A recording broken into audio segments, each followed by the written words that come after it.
Hi guys, welcome back to Mysteries Channel. Thank you for clicking on my video.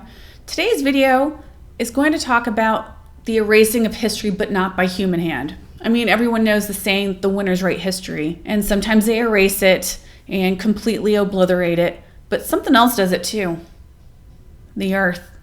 The earth and the cataclysms that wash down and rain down upon us. I came across this because in my last video, the video I did on the ancient Egyptian labyrinth, I came across a name and I could not pinpoint it and it was bugging me, but I knew I had read that name before. Hephaestus, the ancient Greek god of blacksmiths, metalworking, metallurgy, craftsmen, artisans, sculptors, fire, and volcanoes. Now, I am not that well read on Greek mythology, so I didn't think it came from there, and then I remembered, oh, that's right. It shows up in the tale about Atlantis, Plato's account. So let's read it. And I'm not going to read the entire account. I'm just going to read the parts that pertain to the erasing of history from Cataclysm. And I'm not going to lie, as I'm reading it the entire time, I'm thinking about Chan Thomas's work in the Adam and Eve stories. So let's read that part of Plato. And then eventually I want to do a video on Atlantis, but right now I just don't feel like I have anything to give that's, not based off of someone else's work. And there are so many great videos out there about Atlantis. So until I actually have something myself, I'm just going to skip on that part. But let's go read up what Plato says that the Egyptian priests relayed. In the Egyptian delta, at the head of which the river Nile divides, there is a certain district which is called the district of Sais. And the great city of this district is also called Sais, and is the city from which King Amasis came. The citizens have a deity for their foundress. She is called in the Egyptian tongue Niet, and is asserted by them to be the same whom the Hellenes call Athene. They are great lovers of the Athenians, and they say that they are some way related to them. To this city came Solon, and he was received with great honor. He asked the priests who were most skillful in such matters about antiquity, and made the discovery that neither he nor any other Hellene knew anything worth mentioning about the times of old. On one occasion, wishing to draw them on to speak about antiquity, he began to tell them about the most ancient things in our part of the world, about Phornius, who is called the first man, and about Niobe, and after the deluge, of the survival of Deucalion and Pyrrha, and he traced the genealogy of their descendants, and reckoning upon the dates, trying to compute how many years ago the events of which he was speaking happened. Thereupon one of the priests, who was of very great age, said, "Oh, Solon, Solon, you Hellenes are never anything but children, and there is not an old man among you." Solon in return asked him what he meant. "I mean to say," he replied, "that in mind you are all young. There is no old opinion handed down among you by ancient tradition, nor any science which is hoary with age. And I will tell you why.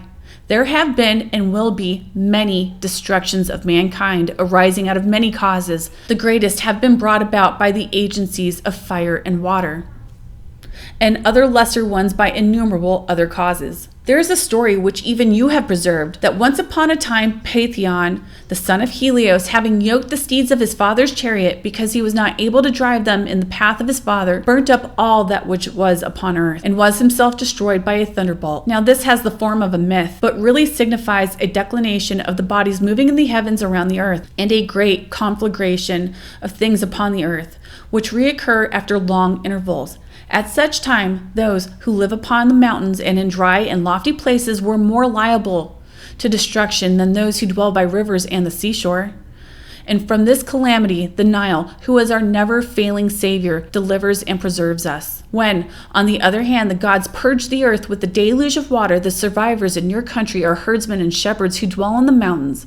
But those who, like you, live in cities are carried away by the rivers to the sea. Whereas, in this land, neither then nor any other time does the water come down from above onto the fields, having always a tendency to come up from below, for which reason the traditions preserved here are the most ancient. The fact is that wherever the extremity of winter frost or of summer does not prevent mankind exist, sometimes in greater, sometimes in lesser numbers. And whatever happened either in your country or in ours or in any other region of which we are informed, if there were in any actions noble or great or in any other way remarkable, they have been written down by us of old and are preserved in our temples. Whereas just when you and other nations are beginning to be provided with letters and the other requisites of civilized life, after the usual interval, the stream from heaven, like a pestilence, comes pouring down and leaves only those of you who are destitute of letters and education. And so you have to begin all over again like children and know nothing of what has happened in the ancient past, either among us or even among yourselves. And as for those genealogies of yours which you just now recounted to us, Solon, they are no better than the tales of children. In the first place, you remember a single deluge only, but there were many previous ones. In the next place, you do not know that there formerly dwelt in your land the fairest and noblest race of men which ever lived, and that you and your whole city are descended from a small seed or remnant of them which survived. And this was unknown to you because for many generations the survivors of that destruction died, leaving no written word. For there was a time, Solon, before the great deluge of all, when your city, which is now Athens, was the first in war and in every way the best governed of all cities. It is said to have performed the noblest deeds and is said to have had the fairest constitution of any, of which tradition tells, under the face of heaven. Solon marveled at his words and earnestly requested that the priest inform him exactly in order about the former citizens. You are welcome to hear about them, Solon, said the priest, both for your own sake and that of your city, and above all for the sake of the goddess who's the common patron and parent and educator of both of our cities. She founded your city 1,000 years before ours, receiving from the earth and Hephaestus, the seed of your race. And afterwards she founded ours, of which the constitution is recorded in our sacred registers to be 8,000 years old. As touching your citizens of 9,000 years ago, I will briefly inform you of their laws and of their most famous action. The exact particulars of the whole we will hereafter go through at our leisure in the sacred registers themselves. If you compare these very laws with yours, you will find that many of ours are the counterpart of yours as they were in old times. In the first place, there is a caste of priests which is separated from all others. Next, there are the artificers, who ply their several crafts by themselves and do not intermix. And also there is a class of shepherds and of hunters, as well as the husbandmen. And you will observe, too, that the warriors in Egypt are distinct from all other classes and are commanded by law to devote themselves solely to their military pursuits. Moreover, the weapons which they carry are shields and spears, the style of equipment which the goddess taught of Asiatics first to us, as in your part of the world first to you. Then, as to wisdom, do you observe how our law, from the very first, made a study of the whole order of things, extending even to prophecy and medicine, which gives health out of these divine elements, deriving what was needed for human life, and adding every sort of knowledge which was akin to them. All this order and arrangement the goddess first imparted to you when establishing your city, and she chose the spot on earth in which you were born because she saw the happy temperament of the seasons in that land would produce the wisest men. Wherefore the goddess, who was a lover both of war and wisdom, selected and first of all settled that spot which was most likely to produce men like herself. And there you dwelt, having such laws as these and still better ones, and excelled all mankind in all virtues, as became the children and the disciples of gods. Many great and wonderful deeds are recorded of your state in our histories, but one of them exceeds all the rest in greatness and valor. For these histories tell of a mighty power which unprovoked made an expedition against the whole of Europe and Asia, and to which your city put an end. This power came forth out of the Atlantic Ocean, for in those days the Atlantic was navigable. And there was an island situated in the front of the straits, which you call the Pillars of Hercules. The island was larger than Libya and Asia put together, and was the way to other islands. And from these you might pass the whole opposite continent which surrounded the true ocean. For this sea, which is within the straits of Hercules, is only a harbor, having a narrow entrance, but that other is a real sea, and the surrounding land may be most truly called a boundless continent. Now this is the island of Atlantis. There was a great and wonderful empire, which had rule over the whole island and several others, and over parts of the continent, and furthermore, the men of Atlantis had subject parts of Libya within the columns of Hercules as far as Egypt, and of Europe as far as Tyrrhenia. This vast power gathered into one endeavored to subdue subdue at a blow our country and yours and the whole of the region within the straits. And then Solon, your country, shone forth in the excellence of her virtue and strength among all mankind. She was preeminent in courage and military skill, and was the leader of the Hellenes. And when the rest fell off from her, being compelled to stand alone after having undergone the very extremity of danger, she defeated and triumphed over the invaders, and preserved from slavery those who were not yet subjugated, and generously liberated the rest of us who dwell within the pillars.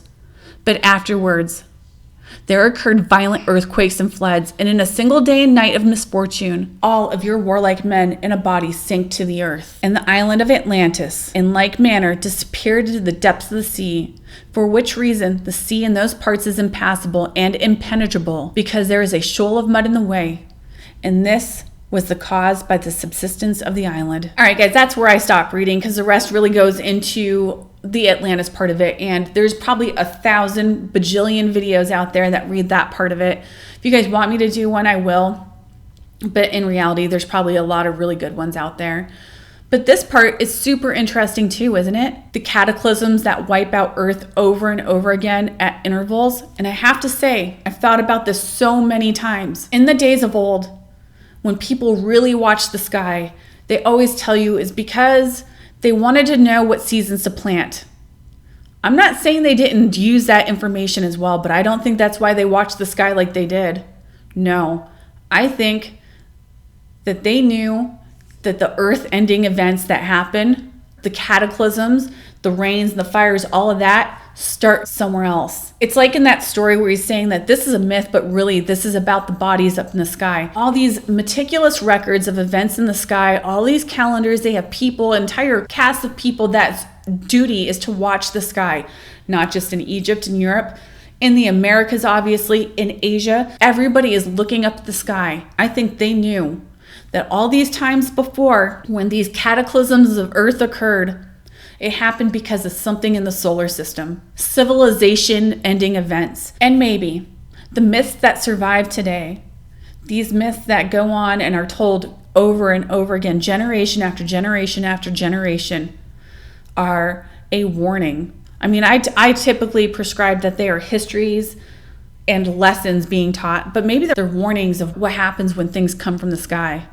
the gods, if you will. Anyway, thank you for watching. I hope you guys have yourselves a very great day.